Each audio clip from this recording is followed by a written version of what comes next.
a gente tava vindo, tava dirigindo, e aí eu falei, cara, olha só que doido. Há pouquíssimo tempo atrás, o Cloud lançou o Opus 4.6. Há pouquíssimo tempo atrás. E, cara, nossa, o Opus 4.6. Cara, aí depois, pouquíssimo tempo, cara, o Opus 4.7. E agora a atualização com a Cloud lá da Star, com a Starlink, com a SpaceX, né, na verdade. Cara, nossa, do nada, acho que duplicou agora a capacidade, né, Os limites. Os limites. Eu falei, caramba, velho, putz, o negócio tá acelerando de uma forma, ninguém tá vendo esse negócio acontecer. Tipo, como Total. que a gente vai estar daqui 2 anos, cara? Total. Qual que é a sua visão disso? Cara, eu acredito que o nosso papel, enquanto pessoas, enquanto profissionais que utilizamos a IA para o nosso ofício, nosso papel é ser um gestor, é ser um líder da IA. Portanto, eu acredito que o ápice, inclusive estávamos conversando sobre isso antes de iniciarmos a nossa conversa aqui no podcast. Eu acredito que o momento que a Cloud está hoje, ela executa ações que um ser humano executaria. Simples, ponto. Você consegue configurar ela para fazer, e a regra que eu tenho é, cara, existe um ser humano clicando numa ferramenta na frente do computador, o Cloud pode substituir, ponto. Toda e qualquer função, todo e qualquer processo que consista num ser humano clicando numa ferramenta na frente do computador, a IA faz. Você vai integrar, vai realizar de um jeito ou de outro, mas tem como. O que a IA ainda não consegue fazer é batelagem. Assim, existem robôs, né, possivelmente que talvez foram criados, ou se ainda não foram criados, vão ser criados, mas todo o processo a IA executa. Então, a partir disso, compreendemos que, ok, então conseguimos criar sistemas automáticos que fazem com que nós não precisemos mais colocar a mão na massa em nada. Portanto, o que resta a nós é sermos líderes de um colaborador nosso, que na verdade não é o ser humano, mas sim a Cloud, ou qualquer outro LLM. Portanto, eu acredito que o futuro, os próximos 2 anos, eles dizem respeito a... E quem vai sair na frente nos próximos 2 anos são aquelas pessoas que se dedicarem e compreenderem a forma como que você lidera, como que você conversa e como que você gerencia a IA. Porque o ápice da IA é ela fazer por você aquilo que você precisaria fazer. Se a gente for para uma camada superior, hoje o que resta a nós fazermos? Cara, é ficar no ambiente, na cadeira estratégica do negócio. Inclusive eu defendo muito isso. Cara, se hoje você está afogado no operacional, cara, você tem que implementar IA para ontem. Para você então ter tempo e talvez ter qualidade de vida com a família ou talvez dedicar tempo para o estratégico do negócio. Você planejar os seus próximos passos. Então, eu penso que, inclusive, a bem da verdade, é claro, a IA ela pode também ocupar essa cadeira do estratégico. Você pode ter ela no seu braço, ela como seu braço direito, pensando junto com você em estratégias do negócio. Você consegue construir um sistema que faça com que a IA atue como CEO do seu negócio. Mas eu acredito que nós estamos muito perto de um ápice, que é a IA ela executar tudo que você precisaria executar. Então, para concluir, a minha visão é: já estamos nesse ápice, ou talvez muito perto desse ápice, e o que resta a nós é desenvolvermos a nossa capacidade de raciocínio para liderar aquilo que a IA pode fazer de forma operacional, que não precisa mais ser feito por nós. Assim, é uma mudança drástica no mercado.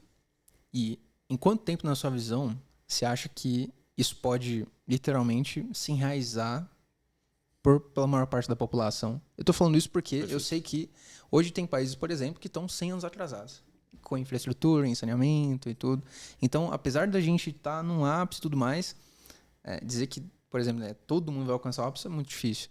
Agora, na sua visão, assim, isso tende a ter quais efeitos práticos na vida de um país, cara? Legal. Vamos lá. Primeiro de tudo, a gente está numa bolha. Essa é a grande verdade. A maioria das pessoas não tem noção, não tem ideia do que se pode fazer com IA. Agora, quando nós olhamos... Inclusive, até muitas empresas... Tem muitos setores de mercado que eles estão muito arcaicos ainda. Por exemplo, o setor de M&A. Tem muitos escritórios que, cara, eles não permitem nem que você utilize ChatGPT para fazer análise de documentos. Então, existem muitos segmentos de mercado que ainda estão para trás. Agora, olhando para um nível de país, o quanto que isso pode ter impacto a partir do momento que isso ingressar na população, cara, é sobre hoje nós pensarmos.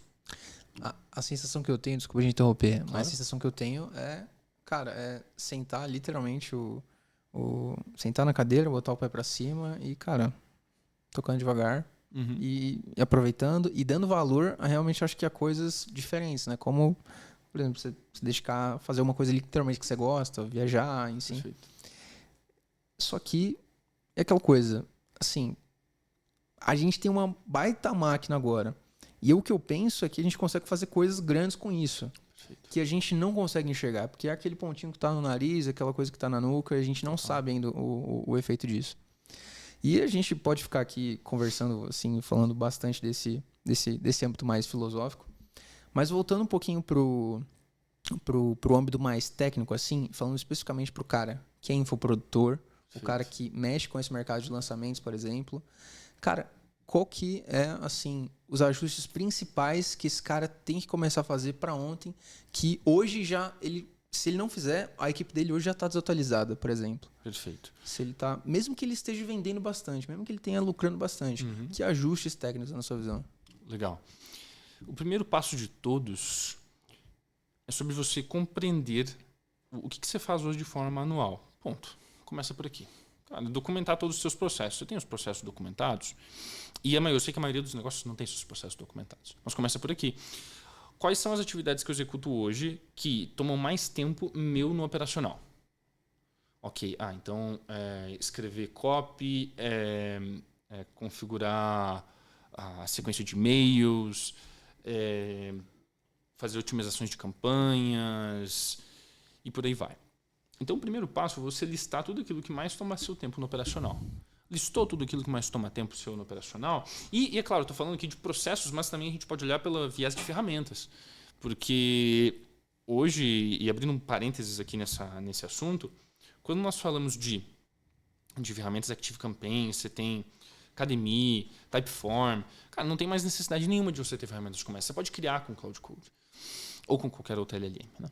É claro, a gente acaba falando muito do Cloud Code, uma vez que hoje é a mais poderosa do mercado, né? Então, e quando você cria as ferramentas internas, os dados são seus e o seu custo mensal ele cai drasticamente. Mas bem, fechando esse parênteses de ferramentas, então, é sobre mapear aquilo que mais toma seu tempo no operacional.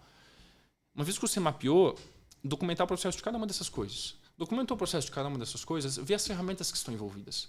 Aí você pode pensar assim, ok, então hoje o meu processo de onboard do meu cliente consiste em, ele ingressou, fez o pagamento, depois eu mando um formulário de contrato para ele. Depois que eu mandei o formulário de contrato para coletar as informações, aí eu vou gerar o contrato dele, por exemplo, na Authentic, ferramenta de assinatura eletrônica de contratos, ou qualquer outra. Então vou lá, gero o contrato. Gerei o contrato, aí depois o aluno assinou, o proprietário do produto assinou. Depois, o próximo passo é criar os acessos do aluno, de membros, grupo de WhatsApp, etc. Pois bem, mapeei o processo, mapeei as ferramentas, eu posso pensar, ok, então eu posso talvez criar tem uma ferramenta de ad membros, posso criar uma ferramenta de ad membros. Ou, uma vez que eu compreendi as ferramentas que fazem parte do processo, eu compreendo como integrar cada uma delas para que elas se tornem um sistema automático. E eu não preciso mais gastar tempo em cima disso. E é claro, e aí a gente estende para diversas outras questões. É claro, eu estou falando de atividades muito pragmáticas, mas nós também podemos ir para atividades que são mais subjetivas, como, por exemplo, design.